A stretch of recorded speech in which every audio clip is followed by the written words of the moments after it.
Hey everyone, Mr. Happy here, and in this video we're going to be taking a look at some of the new images that were put on the Final Fantasy XVI site.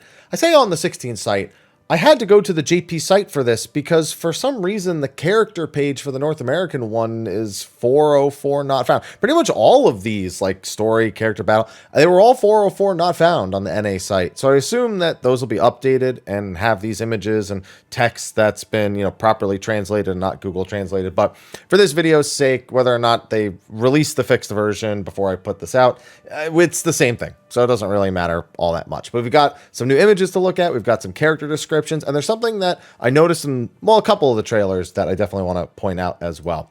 So first and foremost, if you ever needed a reminder that this was Final Fantasy, that is Cid, Jill, Clive, and Torgal all looking at seemingly a mother crystal. Now looking at this location, it looks to be where they fought the dragon in the trailer. And if I had to guess, this is actually somewhat later into the game. There's a lot of things that we've been kind of speculating about with the crystals. I would assume this is the one that rests in the very middle of Valisthea. If not, I'd have to assume, I guess it depends on how much of that is ice and how much of that is crystal. If it's all ice, then it's probably to the north where the Empire is. If it's all crystal, then I would assume it's in the center of the map. There is also the chance that it's over on the Ash continent where Wallowed is, but that's going to be my guess for the time being.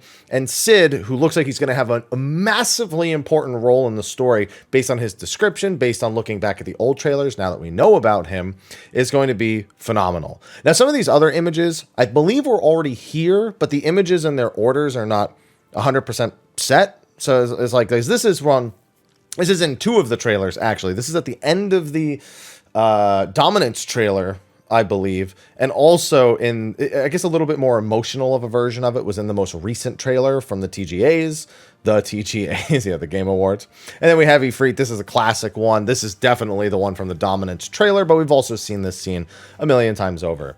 We get a look at one of the more wide open areas here with Jill, Clive, and Torgal, and we get, I love the environment. You can see some of the wild creatures down there, some kind of looking like chocobos. In fact, I'm fairly certain that a decent number of those are chocobos. I think it's a contingent of soldiers or a merchant trade that is actually moving through, but you also don't see any carriages or anything like that. You can see that there's more chocobos stationed up, but either way, just getting a look at these environments. Now, as a reminder, the game's not open world, but instead it's going to be focusing on these individual zones that are wider. There are narrower sections, as we've seen in some of the trailers. It's not like just one flat area, something like Final Fantasy XV's open world, but instead is going to be a little bit more focused. I think it's probably the better idea. I actually have grown to prefer this kind of open zone thing. I know people joke about it because of Sonic, but it's something that's been done in a lot of games for quite some time. And quite frankly, I find that it almost works a little bit better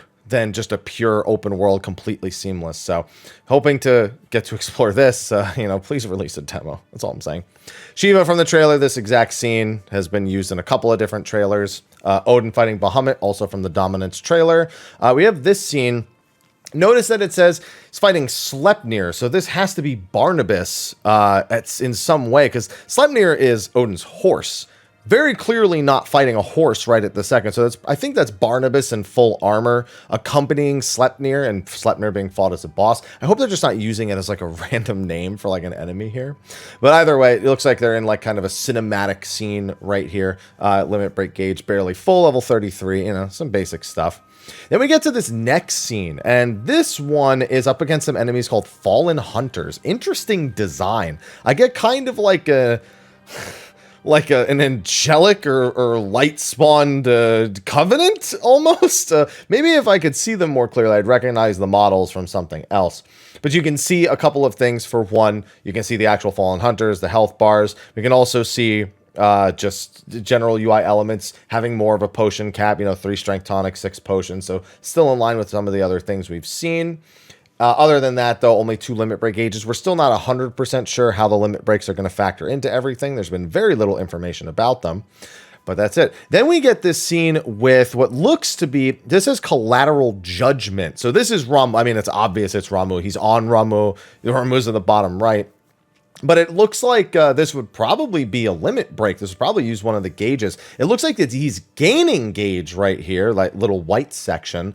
But This is Ramuh using Judgment. This is his finisher, ability finish. And it's also, of course, an iconic strike. So he's just using it on a bunch of enemies. Looks to be fairly early in the game. And one interesting thing, I didn't notice this before. What is that? So in the icons on the top left, you see Ramuh Shiva. Why don't I recognize? Hold on. We gotta zoom and enhance. We'll zoom and enhance it later. But is that Leviathan? No, I can't. I'm misseeing that, right? My eyes suck. I just need to zoom in more. What is that? That's not Phoenix, is it? Is it? Maybe it's just Phoenix, but it's a weird color. Maybe there's some sort of effect that's changing. I got to zoom in. We got to zoom and enhance on that a little bit later. Moving on to the next one, playing as Ifrit against Garuda. We've seen this scene in multiple trailers at this point, just another cinematic angle of it. And also Ifrit versus Titan, just bashing him in the face near the end-ish of the battle. We've seen that exact face a million times over, so I'm sure everyone's familiar with it. This is actually from the not Awakening. This is from the Dominance trailer as well. Around 50-ish seconds in is the exact scene. Is there any little tidbits we can see? One big thing I'm noticing is actually some objective and enemy tracking. I noticed it back in this other one as well.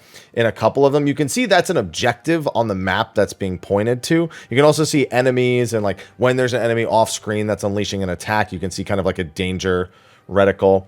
And something I only actually noticed when I rewatched the trailers are these loadout things in the bottom right. I pointed that out in the UI trailer, but that was a fun little tidbit. Yeah, another objective one. I kind of hope you can disable that. I don't want that showing in the middle of battle, personally. I'd be okay outside of battle, but once I'm in battle, I don't need my objective direction showing all the time, personally.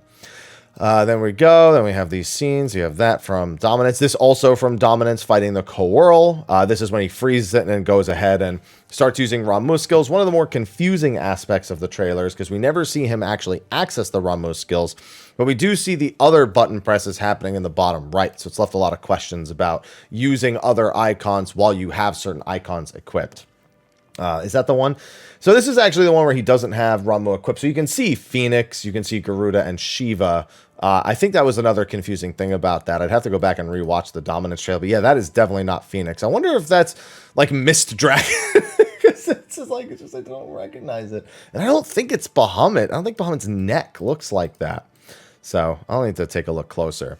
Then we have the battle against Benedicta, where it looks like you'll have certain parry options. I wonder if this is part of a skill. I also noticed that this one has one of the boosts turned on. I forgot which boost that is. So for those of you who haven't been keeping up, the symbols in the top left are basically boosts that you can enable to make the game, if I recall correctly, easier. They went into what all these boosts do in an interview where it's made a little bit more obvious. I don't know if this R1 is a part of that. Maybe it gives you like timed dodges, and that's why it's the clock symbol. Again, I'd have to look back. My memory is a little bit fuzzy on it. But yeah, so just having that timed R1, either dodge or stagger or something. So it looks like a precision dodge into a precision counter. So it could just be that the counter has this R1 reticle, either that or it's about to be another dodge.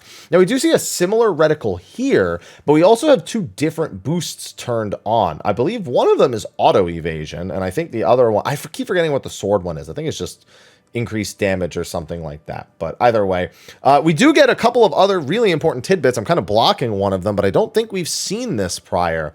You can actually see commands for Torgal in the bottom left. Sick, Heal, and Ravage. To be able to give Torgal commands is very welcome. We know that that you have AI companions that are mostly automated, but we were told that Torgal was a little bit more involved with Clive, and his presence was more important towards Clive's journey and his actual gameplay mechanics. So there you can see that Torgal is indeed able to be given commands. Looks like you will swap between him and your regular items, and so he can have a much more impact. Well, he can have much more impact on the combat itself. On top of that, other than that, we do have the reticle. I think that's another timed hit. It looks like it's part of this iconic strike that's about to be done. He did an extreme lunge into this charged shot. We can see some other attacks coming off from the side from these Akashic Osfreyers. There we go. We got it. But other than that, there's not too much to pull away other than the 4 separate limit gauge. I'm really curious if it's, because there are some some screenshots where it's like a 2-bar chunk, like a single chunk is the length of 2 bars, or a single chunk is even a length of 3 bars and then 1 bar. We've seen chunks with only 2 bars. I'm wondering if this is directly tied to each of the different summons, and that's why it's always different. So there are some that have bigger limit breaks and more empowered limit breaks that you can save up towards. Are all the gauges shared? If I swap between them, will they share? I don't remember how much we've even seen the L2 button pressed in any of the trailers. I feel like very, very infrequently, if never at all. Then this guy is fighting. This one's kind of weird to me. So in this one, he does a backwards dodge to avoid a hit from an enemy Tiamat. So it looks like Tiamat is the name of one of the soldiers. I'd have to assume it's one of Sid's soldiers, because we know that Sid would be going after the dominance based on, we'll read it in a bit, but we know that Sid would be going after the dominance, and he has a contingent of people going after dominance, and Clive seemingly being the dominant of Ifrit, would probably be the case. Precision dodge times 19 at that. But also using in Ruin, I'm going to have to assume that's the attack that we were being hit by. It has the red reticle, which would imply it's an enemy attack. But what's really interesting is the Wyvern. Why does it say Wyvern in the top left and nothing else? So it's really early in the game. So I don't know if that's the name of the weapon that Clive is actually using here. And since he doesn't have any of the icons yet, that's all it shows. Or if it's some sort of other indication, like maybe there's things that aren't just icons that he can channel. I'd have to assume it's just either the name of a skill or the name of his weapon at the time, because Wyvern is just such a generic thing to say. This we went over in a completely different video, but I went into a very deep dive of this.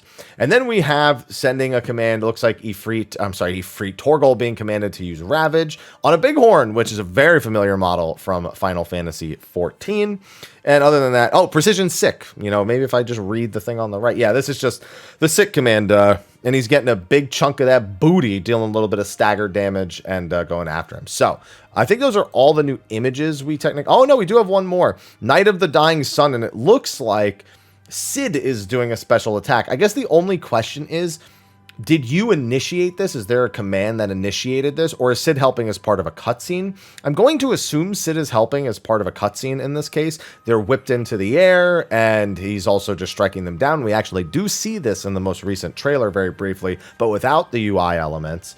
And either way, it looks like they are just showing us that the AI companions will have some impact in both the cutscenes and trying to establish more of a traveling companion. I know a lot of people are still thinking that perhaps we'll give more commands or have more direct control of the AI.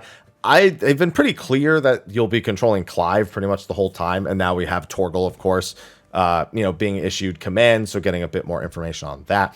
But any scene we see like this, I suspect is probably like automatic based on like a part in the fight or something else that happens that's triggered kind of automatically, or can only be triggered under certain conditions, but it's still Clive that's telling them to issue the commands. But no direct control. We've been told very many times will be largely focused on Clive. Now, that's all of the images in the image section. However, there were also some new character bios and updated character bios that were put in here, as well as new art. Now, keep in mind, because this is on the Japanese site, that this is, Google translated. There's going to be weird spacing and stuff like that. But we also don't need to cover the first few of these. We do have Clive Rossfield here, his description has been largely the same.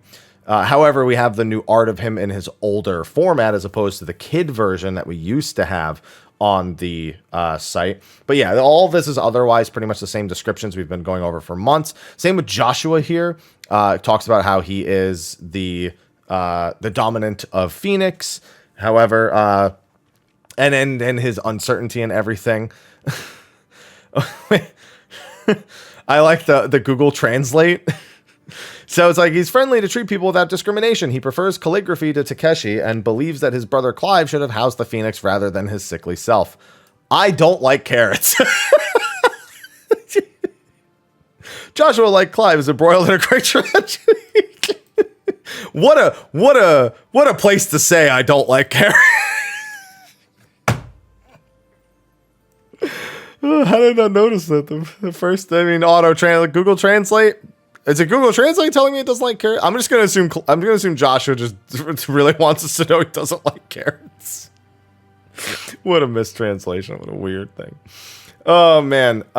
So, yeah, you can see some more Google Translate. Google Translate all over the place because it's saying Jill as a young boy. He was entrusted to Rosalia. Obviously, Jill. We've seen the official description, and this is all standard except for that. So, yeah, just a few more things with all of that. But we've seen the official. This is the same description Jill has had. However, it is new artwork once again.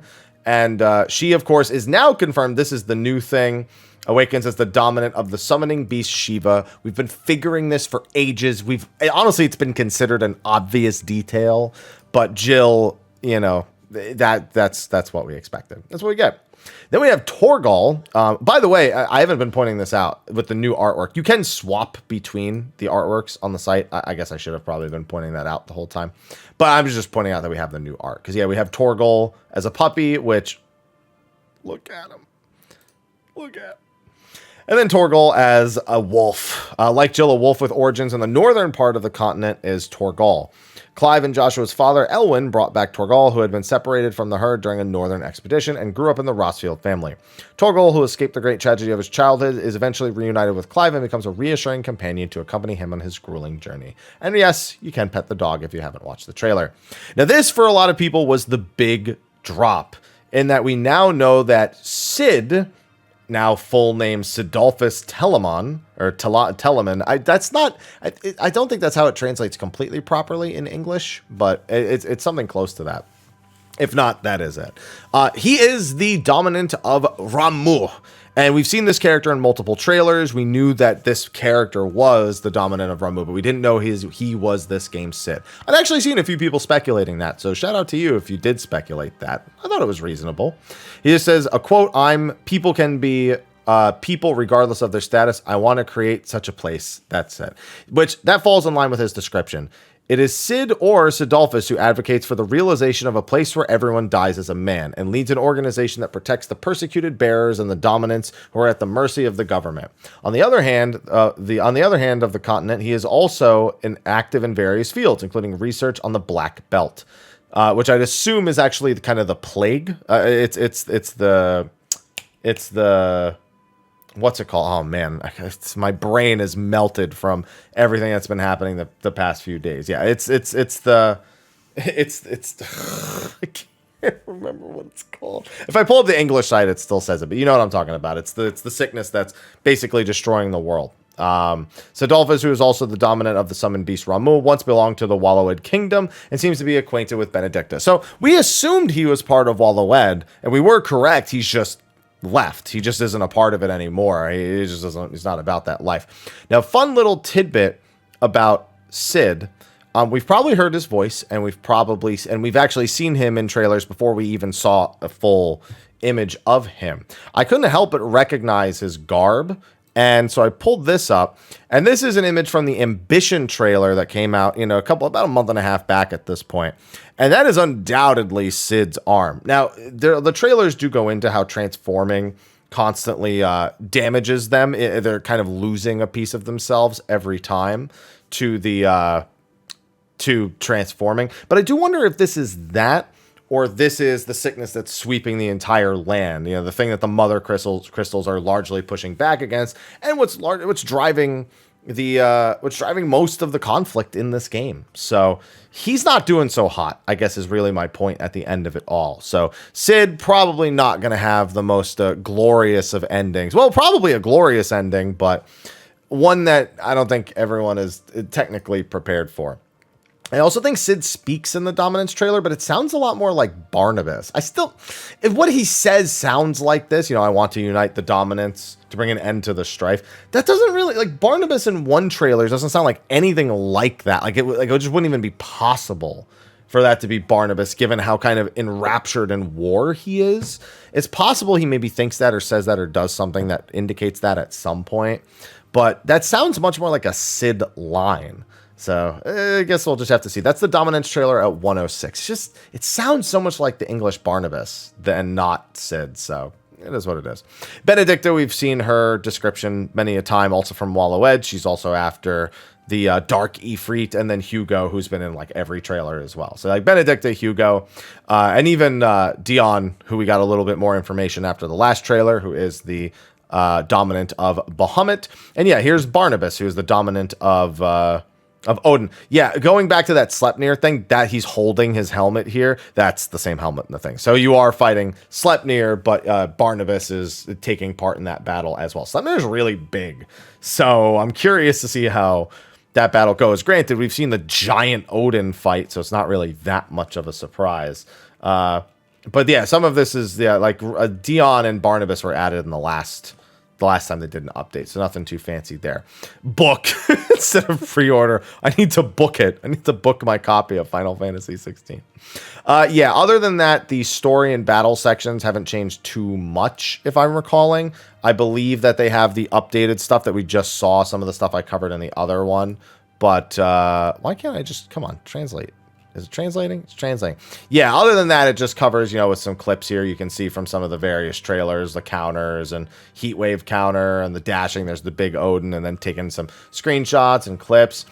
Oh, here we go. So this does explain. Enjoy full action battles, comfortably with simple controls. Various support functions are enhanced to deepen the sense.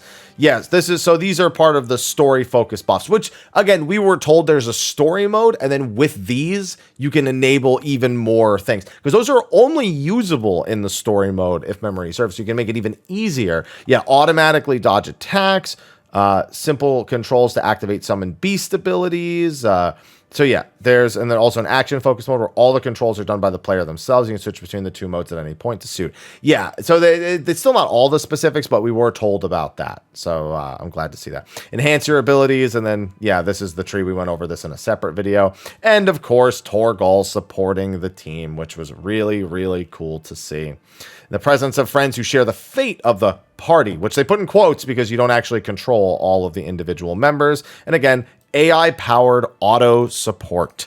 Important thing, because I still see people being like, it doesn't look like we'll be able to control. They told us months ago they were automatic, and they say it on the site. So there you go. Torgal's the only one you'll be giving direct commands to. Either way, just wanted to do a video covering all that new stuff on Final Fantasy 16. I'm sure there will be plenty to cover in the coming months, but with that, I have plenty more things to get to. I want to talk about Forspoken, Armored Core, Blue Protocol. So much exciting news coming out of the Game Awards, but Final Fantasy 16, just gotta make it till June. Just gotta make it till June. Anyway, with that, be sure to like, favorite, subscribe, and share. Stay tuned for more Final Fantasy 16 news and videos. And until next time, y'all have a good one. Take care.